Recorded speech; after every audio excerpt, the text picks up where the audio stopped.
اب ہم چلتے ہیں کہ قرآن آسمان سے زمین پر آیا کیسے؟ یہ تو اللہ کا کلام ہے اور اللہ تبارک و تعالیٰ نے لوح محفوظ میں 7 آسمانوں کے اوپر اس کو محفوظ رکھا تھا، وہاں سے زمین تک آیا کیسے؟ تو ہم سب جانتے ہیں کہ اس کا اترنا وحی کے ذریعے سے ہے۔ اب سوال یہ ہوگا وحی کیسے اترتی تھی؟ نبی کریم صلی اللہ علیہ وسلم پر وحی کیسے نازل ہوتی تھی؟ کیا طریقہ کار تھا؟ تو وحی کے متعدد طریقے ہیں۔ ایک طریقہ وحی کا تھا رؤیا صادقہ، یعنی سچے خواب۔ نبوت کی ابتدا میں نبی کریم صلی اللہ علیہ وسلم کو سچے خواب دکھائے جاتے تھے۔ رات میں آپ جو خواب دیکھتے دن کی روشنی میں بعینہ ہی ویسا پیش آتا تھا، جیسا خواب میں دیکھا وہی۔ وہ حضور کا خواب بھی وہی ہوا کرتا۔ ہمارا خواب وہی نہیں ہوتا اور ہمارا خواب سچا ہونا بھی ضروری نہیں۔ انبیاء کے خواب جھوٹے نہیں ہوتے۔ ہمارے خواب میں کبسا اوقات گندگیاں بھی ہوتی ہیں، غلاظتیں بھی ہوتی ہیں، گناہ بھی ہم دیکھتے ہیں۔ انبیاء علیہ السلام کے خواب پاکیزہ ہوا کرتے تھے، اور حضور اکرم صلی اللہ علیہ وسلم کو نبوت کے ابتدائی زمانے میں خواب کے ذریعے سے وحی دی جاتی تھی۔ تو وحی کا ایک طریقہ تھا رؤیا صادقہ، یعنی سچے خواب۔ وحی کا دوسرا طریقہ تھا سلسلۃ الجرس، یعنی گھنٹی کی آواز کی طرح آواز آنا۔ بخاری شریف کی بالکل ابتدا میں امام بخاری رحمۃ اللہ علیہ نے روایت بیان فرمائی ہے، جس میں فرماتے ہیں نبی کریم صلی اللہ علیہ وسلم فرماتے ہیں مجھے گھنٹی کی آواز کی طرح آواز آ رہی تھی۔ گھنٹی کی آواز کا کیا مطلب تھا؟ کہ جس طرح کھلے میدان میں گھنٹی بجائی جاتی ہے تو انسان کو پتہ نہیں چلتا ہے کہ کس سمت سے آواز آ رہی، کس جانب سے آواز آ رہی، کون سی دشا سے آواز آتی، کہ گھنٹی کی آواز ایسی ہوتی ہے جو پوری فضا میں پھیل جاتی ہے۔ حضور اکرم صلی اللہ علیہ وسلم کو بھی ایک قسم کی آواز آتی تھی، لیکن وہ آواز کہاں سے آ رہی ہے وہ پتہ نہیں چلتا تھا۔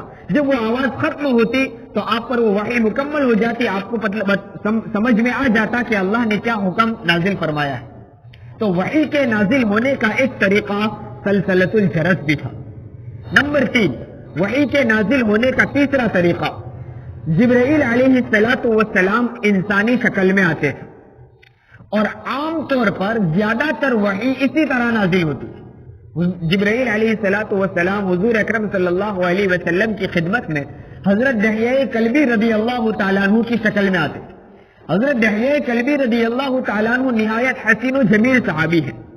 ان کی شکل اختیار کر کے عام طور پر جبرائیل علیہ السلام وحی کے لیے تشریف لایا کرتے تھے۔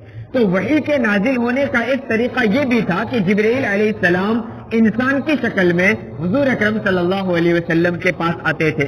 3 طریقے ہو گئے، رؤیا صادقہ یعنی سچے خواب، نمبر 2 سلسلۃ الجرس یعنی گھنٹی کی آواز کی طرح آواز آنا، اور نمبر 3 فرشتے کا انسانی شکل میں آنا۔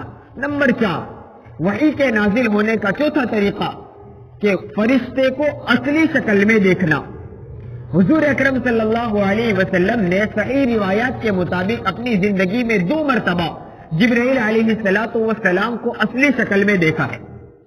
ایک مرتبہ تو خود حضور اکرم صلی اللہ علیہ وسلم نے درخواست فرمائی تھی، یہ خواہش ظاہر کی تھی کہ آپ اپنی اصل شکل دکھلائیں، اور دوسری مرتبہ معراج کے موقع پر نبی اکرم صلی اللہ علیہ وسلم نے جبرائیل علیہ السلام کو اصلی شکل میں دیکھا تھا۔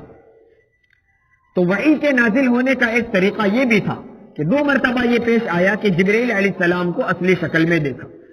وحی کے نازل ہونے کا 5واں طریقہ کلام الہی، یعنی براہ راست نبی کا اللہ رب العزت سے بات کرنا، اور یہ حضور اکرم صلی اللہ علیہ وسلم کی زندگی میں ایک مرتبہ پیش آیا جب حضور اکرم صلی اللہ علیہ وسلم 7 آسمانوں کو عبور کر کے اللہ رب العزت کے دربار میں معراج کے موقع پر پہنچے۔ اس وقت حضور اکرم صلی اللہ علیہ وسلم نے بنفس نفیس اپنے اسی دنیاوی جسم کے ساتھ اور دنیاوی آنکھوں سے اللہ کی زیارت کی اور اللہ سے بات چیت کی۔ یہ وحی کا ایک طریقہ تھا کلام الہی، یعنی براہ راست اللہ سے بات کرنا۔ عام طور پر وحی نازل ہوتی تھی تو جبرائیل علیہ السلام آتے تھے اور دحیہ کلبی رضی اللہ عنہ کی شکل میں عام طور پر ہوا کرتے تھے، لیکن یہ وہ موقع تھا کہ درمیان میں کوئی فرشتہ نہیں، براہ راست رسول اللہ صلی اللہ علیہ وسلم نے اللہ رب العزت سے بات چیت کی۔ اور وحی کے نازل ہونے کا 6واں اور آخری طریقہ حضور اکرم صلی اللہ علیہ وسلم پر جو وحی نازل ہوتی تھی اس میں چھٹا اور آخری طریقہ یہ ہے کہ نفس فی الروع، یعنی اللہ تبارک و تعالی کی طرف سے حضور اکرم صلی اللہ علیہ وسلم کے دل میں براہ راست کوئی بات ڈال دی جاتی، وحی براہ راست سیدھی آپ کے دل میں ڈال دی جاتی، کوئی فرشتہ نظر نہیں آتا تھا۔ یہ بھی بسا اوقات وحی نازل ہونے کا طریقہ ہوا کرتا، اور جب وہ حضور کے دل میں وہ بات ڈالی جاتی، وحی کے احکام حضور کے دل میں ڈالے جاتے، تو آپ کو یہ بھی بتا دیا جاتا کہ یہ وحی ہے، تاکہ یہ شبہ نہ ہو کہ یہ اللہ کی طرف سے ہے یا صرف دل میں پیدا ہوا یا خیال ہے۔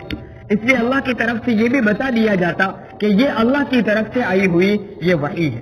الغرض، وحی کے نازل ہونے کے 6 طریقے تھے، حضور اکرم صلی اللہ علیہ وسلم پر یہ وحی نازل ہوا کرتی، جس کو شیخ الاسلام مفتی تقی عثمانی صاحب دامت برکاتہ نے اپنی کتاب علوم القرآن میں بیان فرمایا ہے۔